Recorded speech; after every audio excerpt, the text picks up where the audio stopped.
Ayan guys, dito na ulit tayo sa ating area para itas itong isang unit. So ito yung area natin ngayon. Yung dating malawak nating napapagtestingan, puno na ng ube. So hindi na rin tayo pwedeng pumesto dun sa may bahay kasi harang na nitong mga poste. Kaya dito tayo sa may gitna. Ayan. Ganyan muna tayo. Diyan natin ilalagay sa may pathway. Set up lang natin itong ating unit.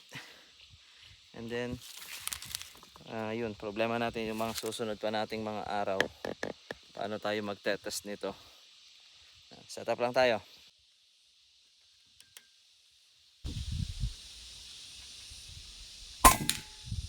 Dikit. Hindi ko alam ngayon ko lang babot ilan. So dito tayo sa kanan niya. Tingnan natin yung papatakan. Okay, nasa may ilalim pa pala. Ayan.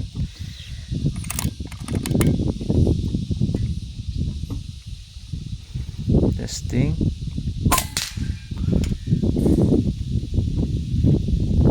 Lakas. Tumba yung ano. Hindi. Pero malakas siya kasi umikot yung ano eh. Umikot sa ganyang caliber. 30 caliber po ito. Subukan naman natin. Ala, hindi nagre-record. Ay nako. Hindi nagre-record, sayang na naman yun.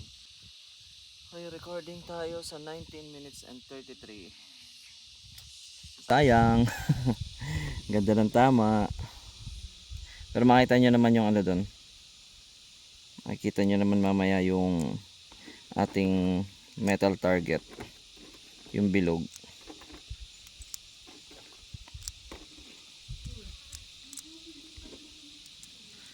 Hindi ko pala tinamaan. Hindi ko pala na-record. Okay, testing uli. Balik tayo. Hindi na-record eh. Sayang naman yun. Ganda pa naman ang tama dito. Ayun oh. Wasak. Tilamsik na tilamsik oh.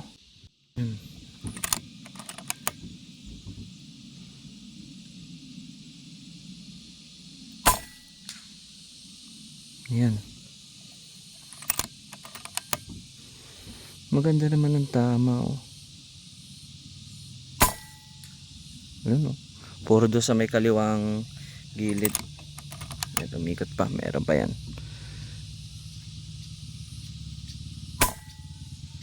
May naliligaw talagang pailan-ilan. Testing tayo ng mas malayo. Naglipat lang tayo ng high power. Tingnan lang natin kung anong magiging epekto kapag naka high power tayo.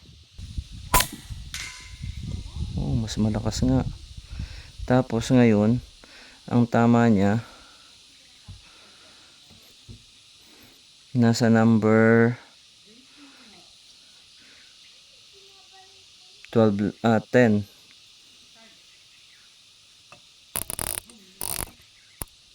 Oh, hindi abot. Sa 4 lang umabot. Kulang ating holdover. No. Ayan. Sa number 4 lang tayo umabot. Recheck nga tayo ng ating number 4. Crosshair sa dulo. Okay. Nasa kaliwa.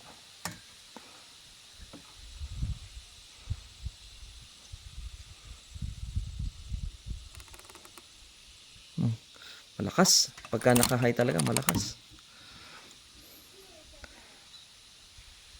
Isa pa dito ulit sa ibabaw. Oh, dikit.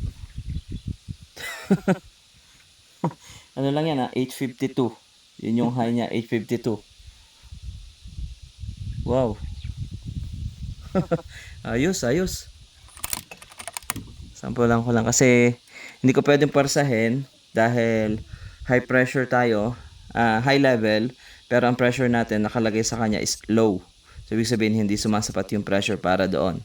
Kaya siguro ito 852 lang. Pero okay na din. Dikit eh. Subukan na lang yung maliit na metal Baka sakaling tamaan.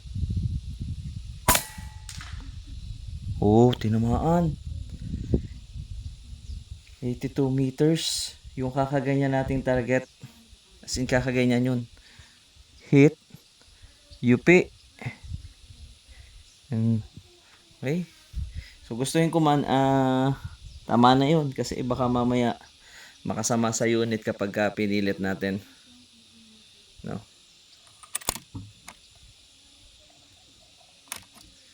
Nice. So, sir, padala na natin sa itong unit mong. Ganda pa naman ito. Medyo lugi ako dito.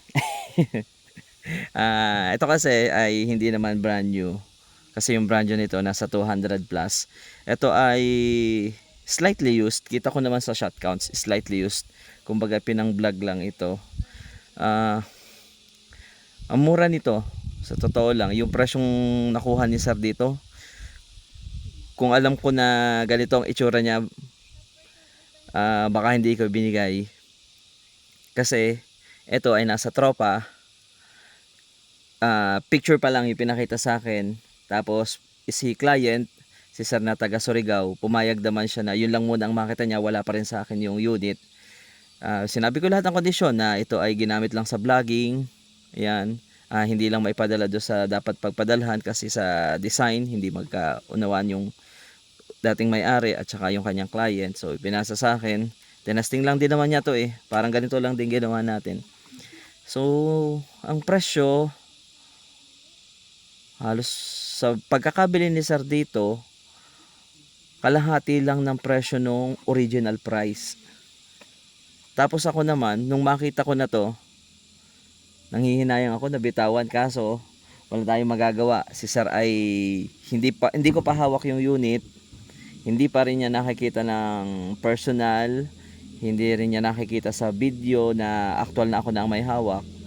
Pero ano na siya, fully paid. Pellets na lang yung kulang niya, bipod, yun na lang. Then kanya na talaga to. Yan, so yun guys, napakaswerte ni sir dito. Yung quality ng tama, maayos. Okay? Partida pa yung table natin, umuugayan. I-reset ko lang to kasi ay babalik natin sa medium. Aralin na lang ni sir ang paggamit. Ayan. Puntahan natin guys yung ating 82 meters.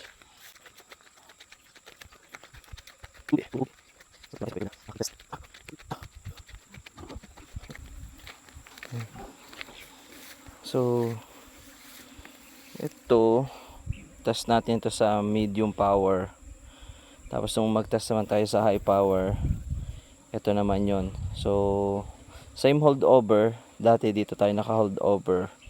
So nag-adjust, may mababa, tapos yung adjust sa kaliwa, tapos ayan yung adjustment. Doon sa ating high power, instead na nasa 14 siya, pumapatak lang siya is around 10 ang kanyang mula doon sa 0, 10 lang. Okay? Tapos ito naman yung doon sa mga tama natin. Ito yung puro sa medium. Puro sa medium power yan. Ito yung target natin. So dyan talaga siya. Talagang malalim yung tama nyo. Mano talaga yung tama nyo. Dukit na dukit talaga yun. Butas na ano. Iba ang tama. So, meron tayong ilang tama dito. Isa dito yata ito.